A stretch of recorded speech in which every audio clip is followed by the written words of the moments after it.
আমাদের executive arm বা নির্বাহী হাত বলতে আমরা অধিদপ্তর খাদ্য অধিদপ্তরকে বুঝাই। তারাই খাদ্য সংগ্রহ অভিযান, খাদ্য সংগ্রহ করে, খাদ্য মজুদও করে, খাদ্য বিতরণ করা বলতে ইয়ার লেভেলে বিতরণও করে। তো তাদের সাথে আলোচনাটা করেছি। আলোচনা উপস্থিত ছিলেন অধিদপ্তরের মহাপরিচালক সহ এখানে শীর্ষ কর্মকর্তা যারা আছেন তারা উপস্থিত ছিলেন, এবং রিজিওনাল ডাইরেক্টর যারা আছেন, প্রতিটা ডিভিশনে একজন রিজিওনাল ডাইরেক্টর ধরা হয়, রিজিওনাল ডাইরেক্টররা উপস্থিত ছিলেন। তাদের সাথে আমরা কথা বলেছি।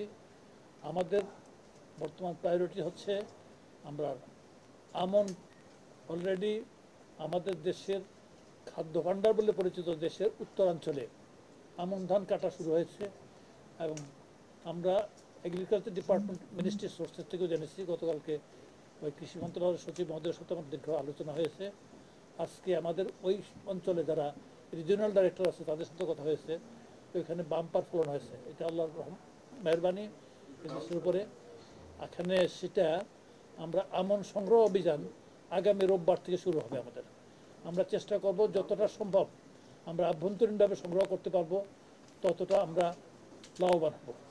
তারা আমাদেরকে আশ্বাস দিয়েছেন তারা সর্বতভাবে চেষ্টা করবেন, এবং ধারণ ক্ষমতা এখানে সংগ্রহ করে ধারণ ক্ষমতা ওখানে মোটামুটি আছে। যেখানে যেটুকু অকুপাইড আছে এসব খাদ্যশস্য আমরা এসব দিকে নিয়ে আসার জন্য অলরেডি ব্যবস্থা করা হয়েছে বলে অধিদপ্তরের কর্মকর্তারা বলেছেন। অলরেডি তেজগাঁ বা অন্যান্য দিকে এসব খালি গোডাউনগুলিতে আমরা নিয়ে আসবো। আমাদের স্পেস মোটামুটিভাবে যথেষ্ট আছে বর্তমানে যে সংগ্রহ করা হবে সে এর জন্যে। প্লাস আমাদের কিছু আমদানি পাইপলাইনে আছে, অলরেডি এখানে আপনার সেই আমদানিগুলির জন্য এলসি খোলা হয়েছে বোধহয় সম্ভবত 1.5 লাখ টন চাল গম মিলে, তাই না? 1.5 লাখ টনের জন্য এলসি খোলা হয়েছে। এবং গত এক সপ্তাহ পর্যন্ত আপনারা নিশ্চয়ই দেখেছেন, গত এক সপ্তাহ পর্যন্ত অন্ততপক্ষে চালের দাম যেটুকু বেড়েছিল আপাতত আল্লাহর রহমতে স্থিতিশীল হয়ে গেছে, আর বাড়ছে না। আমি আশা করছি সহসাই আমন ধানটা, নতুন আমন ধানটা মার্কেটে আসা শুরু করলে একটু একটু কমতেও শুরু করবে। তো কমার ব্যাপারে আপনাদের প্রত্যাশাটা কিন্তু একটা জায়গায় থাকা উচিত।